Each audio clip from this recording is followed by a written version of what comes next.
This Faith Thing, episode 86. Faith is the substance of things hoped for, the evidence of things not seen. Faith is trusting in God with all your heart. Faith is knowing that all things are possible with God, that nothing is too difficult for God to do.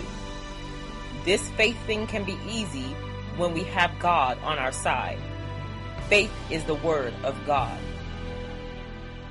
Welcome back for another episode. I've been on this new high to display Jesus, the work that he has done for all of us, what he stands for and what he's all about. In this society that we live in, well, let's first of all take a look at this, friends. This society that we are living in currently, what we are living through, is very different than what our parents went through, even our grandparents. It's a quite different society. So many things are different, lifestyles, culture, they're all different. And so therefore, the way we live is also different. If you've been listening to me for a while, you will notice that I always refer to in this society that we live in, simply because there are many things that are very different. Just pick up a history book or even watch the TV. You will see that a lot of the things that we're facing in 2015, they never once upon a time thought about it in the 1980s. So that's why I refer to in this society quite often. Your parents, when you ask them, they will tell you that things are very different from when they were growing up. Just speak to them, just talk to them and ask them, and you will see that we are living in very different times. But anyway, the topic is Jesus and how Jesus is so awesome and how he is so great. Jesus came for a purpose, friends. He came because he knew there was a purpose to fulfill here on earth. And that purpose was for him to die for us all on the cross, to put sin to death on the cross. Now, when you examine your life, you may see that there are different things that you don't like that you do. There's some things that you may participate in that you're not very interested in, but you still do them anyway. In fact, there are things that you shouldn't do, but you do them anyway. You do them all the time. Then you get angry with yourself because you know that you shouldn't have done it, but you did it anyway. Romans 7:15 tells us that, "For I do not understand my own actions, for I do not do what I want, but I do the very thing that I hate." You see here, Paul he was such an intellect. The way he analyzed things, the way he taught us, the way he taught using himself was so real. It was so relatable. He kept it real with us. He kept it real in our daily life. And even today we can apply what Paul was teaching to what is going on around us. We need to keep it real with one another, and I need to keep it real with you, and so I'm going to keep it real with you. What Paul is saying here, friends, is that for real, I don't understand what I'm doing. I don't understand my own actions. I don't get what I'm doing and why I keep doing them. Why don't I do those things that I'm supposed to do? And then the things that I'm not supposed to do are the things that I'm doing. But actually and truly, I hate those things. I don't want to be doing those things. Lying, cheating, stealing, fornicating, adultery. Those are the things that I hate to do, but I still do them anyway. That's what Paul is saying here. Paul was teaching the Roman church in chapter 7 about law and sin. He was trying to explain to them what law was and why sin came.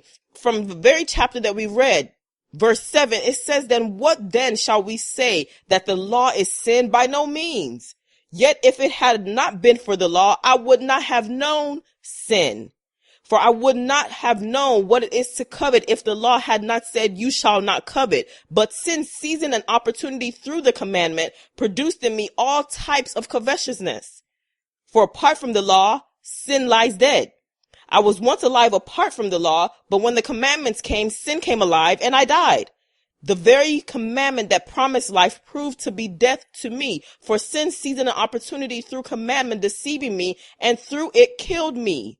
So the law is holy, and the commandment is holy and righteous and good. Did that which is good then bring death to me? By no means. It was sin, producing death in me through what is good, in order that sin might be shown to sin, and through the commandment might be sinful beyond measure." Look at what Paul is saying.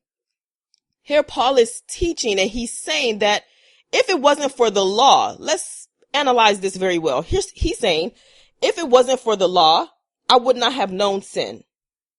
Right? Sin produced all forms of covetousness in him.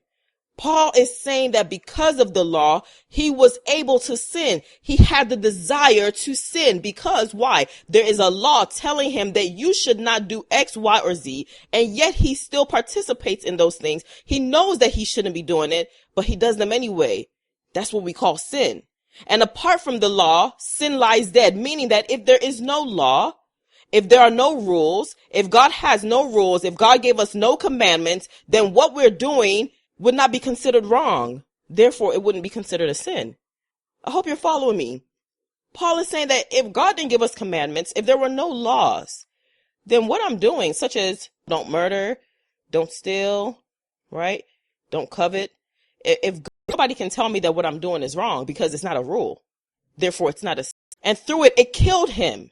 But then he said it was sin producing death to him, that what is good in order that sin might be shown to, and that through the commandment might become sinful beyond measure. This is what Paul is teaching, that if not for the law, he would not be saved. That is human nature, because your parents tell you not to do this particular activity in school, but because they tell you to fast, and going throughout the whole day without, what comes over you? Hunger.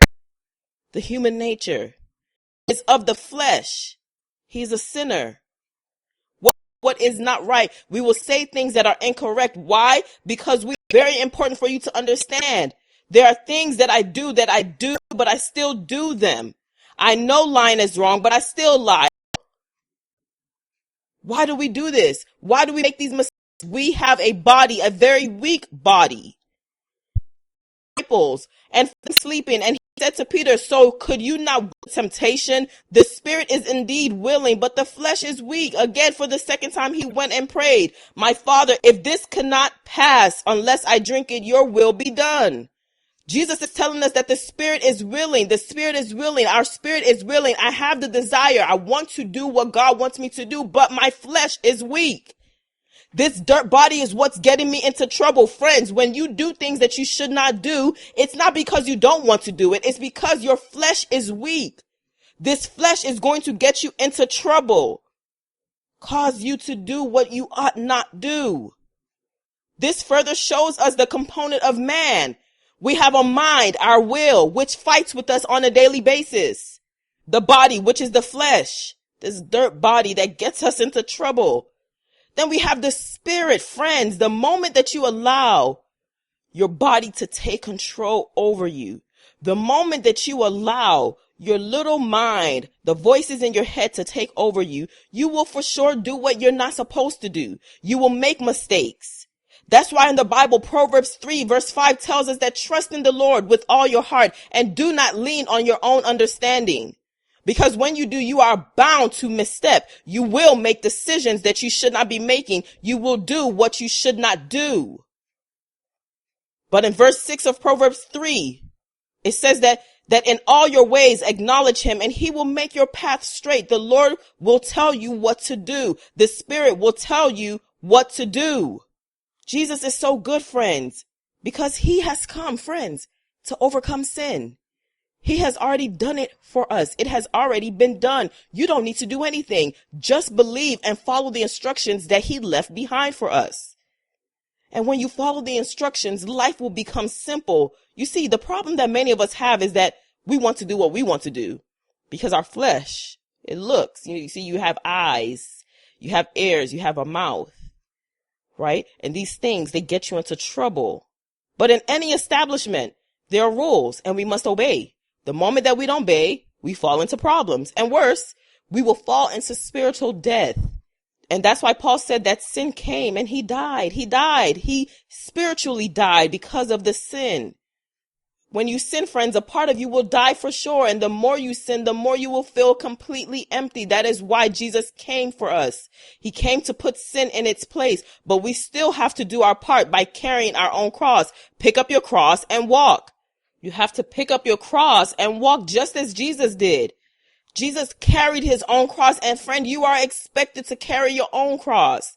Jesus has played his role. He has done his part. He knew what he was coming into earth for, and he did it for us already. The reason why we're making mistakes every day is because we allow this dirt body to get us into trouble.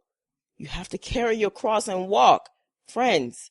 So tomorrow, we're going to go into exactly what Jesus did because, friends, Jesus is so awesome. Jesus has already come to overcome. He has overcome for all of us. And we're going to take a look into it very deeply to understand exactly what Jesus has done and the weapons that he has given you, the tools that he has given you for you to use and activate on your daily basis. Nobody said that it was going to be easy. And I think that's the problem that many people have, is that they expect it to be easy. Jesus never came to say that it was going to be easy. In fact, Jesus knows that it's not easy because he went through it. Your job is to do what you're supposed to do. Everybody has their own cross to carry. But the fact remains that Jesus has overcome for all. Friends, I hope this message has blessed you. Go in peace, and I'll speak with you on the next one. Thank you for tuning into This Faith Thing with Adeola. Please head on over to the website at thisfaiththing.com to find the show notes and everything mentioned inside of this podcast. I pray that you have been blessed. Go in peace, and I will see you in the next episode. God bless you.